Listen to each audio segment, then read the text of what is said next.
Assalamu alaikum, dear students.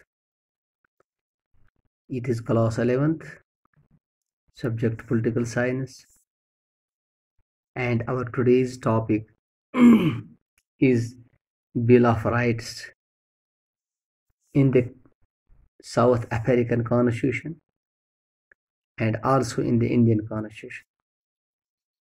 तो जैसा कि आपको मालूम है, हम इस टाइम कौन सा चैप्टर पढ़ने जा रहे हैं।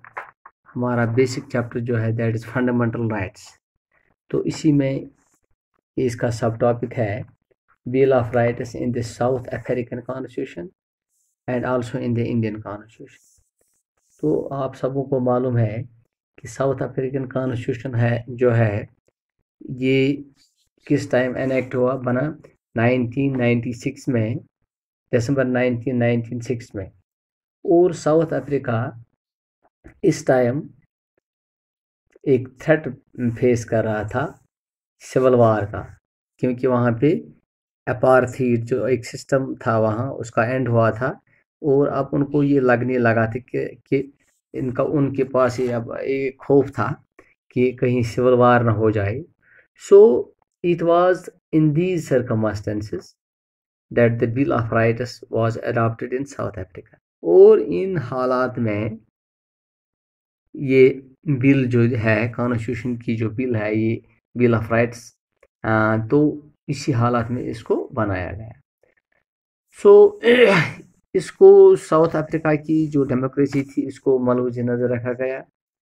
सो it forbids discrimination on the base of race, यानी कि कोई भी किसी भी किस्म की जो डिस्क्रिमिनेशन होती थी रेस को बुनियाद बना के, या जेंडर को, प्रेगनेंसी को, सोशल ओरिजिन को, कलर को, एज को, कल्चर को, लैंग्वेज को, या किसी कोई भी और चीज़, इनको अब यकसान छोड़ दिया गया और एक बिल लाई गई। So the bill of rights was the most comprehensive character of rights.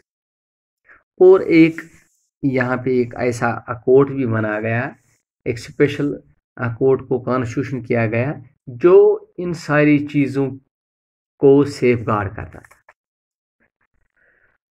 सो इसके सम मेजर राइट्स जो थे साउथ अफ्रीका कॉन्स्टिट्यूशन जो है, इसमें जो बुनियादी चीज़ें इंक्लूड की गई, इसमें बहुत सारी चीज़ें हैं, लेकिन ख़ास तौर से जो चीज़ें इसको में इंक्लूड की गई थी उसमें ज़्यादातर था राइट्स टू डिग्निटी, यानी हर एक बंदा जो था वो डिग्निटी के साथ रहे।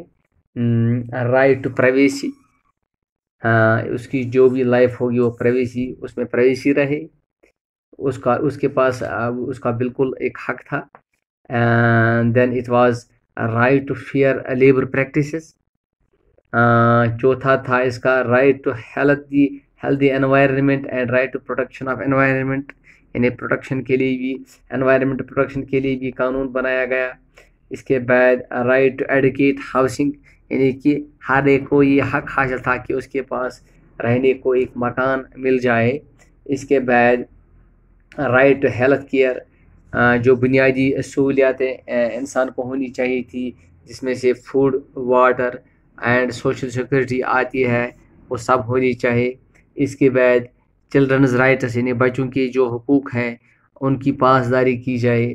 इसके बाद right to basic and higher education, यानी हर एक को ये हक हासिल था कि वो तालीम हासिल करे या उसके बाद higher qualification, higher education achieve कर सके। इसके बाद right to cultural, religious and linguistic communities, या राइट टू इन्फॉर्मेशन। तो ये जो पॉइंट्स, जितने भी पॉइंट्स थे जिनका मैंने जिक्र किया, इसको कॉन्स्टिट्यूशन में रखा गया, साउथ अफ्रीकन कॉन्स्टिट्यूशन में। इसके बाद इसी तरह से हिंदुस्तान का जो कॉन्स्टिट्यूशन है, यहाँ पे भी इन चीज़ों को बताया गया। तो ये जो Indian constitution, it was adopted, जैसा कि मैंने आपको कई बार बताया, it was adopted in November 26, 1949 and enacted, इसको पूरी तरह अमली जामा 1950 में लाया गया। सो जैसे कि हमें मालूम है कि हिंदुस्तान ने एक लॉन्ग स्पेल जो कॉलोनियल रूल, यानी कि इसको अंग्रेज़ों के ये तहत आता था, अंग्रेज़ इस पे हुक्मरानी करते थे। तो इनके पास जितने भी अच्छे अच्छे आइडियाज़ थे, इंस्पायर उनके उन आइडियाओं को हिंदुस्तान के जो लोग थे उस पे उसको इंस्पायर उससे इंस्पायर हुए थे। So inspired by the idea of liberty, equality and fraternity, ये तीन ऐसी चीज़ें हैं जिसको कि हमारे कॉन्स्टिट्यूशन में एक ख़ास जगह मिल गई थी और उसको एक फंडामेंटल राइट्स के तौर पर भी इसकी हैसियत मानी गई थी।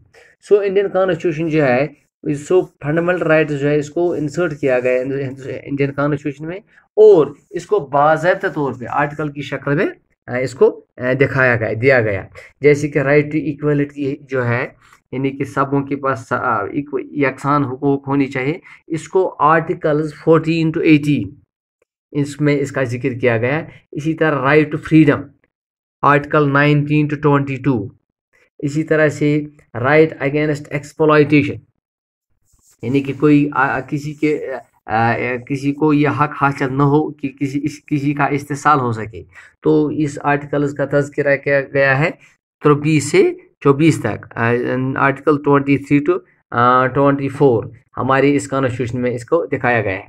सो right to freedom of religion, हर किसी को ये मर्जी है कि वो कौन सा मजहब इख्तियार करे, तो इसका जिक्र दिखाया गया है 25 to 28 में। इसी तरह से आर्टिकल 29 to 30 जो है, इसमें कल्चरल एजुकेशनल राइट्स का जिक्र किया गया है। इसके बाद right to constitutional remedies, article 32। और इसके बाद जो आर्टिकल 19 to 31 है, इसमें सिर्फ जिक्र किया गया है राइट प्रॉपर्टी का, राइट टू प्रॉपर्टी का। तो ये सब जो जितने भी राइट्स या कॉन्स्टिट्यूशन में जितने भी आर्टिकल्स जिनका तज़किरा किया गया है, हाँ, एक अलहदा से कानून बनाए गए हैं ताकि ताकि इन चीज़ों को बाज़ाब्ता तौर कानूनी कवर अप मिल जाए, कानूनी कवर अप मिल जाए। तो इस हिसाब से इसको कॉन्स्टिट्यूशन में ख़ास तौर से जगह दी गई है। तो इसके बाद नेक्स्ट जो है वो हम दूसरे चैप्टर में कवर अप करेंगे। थैंक्स।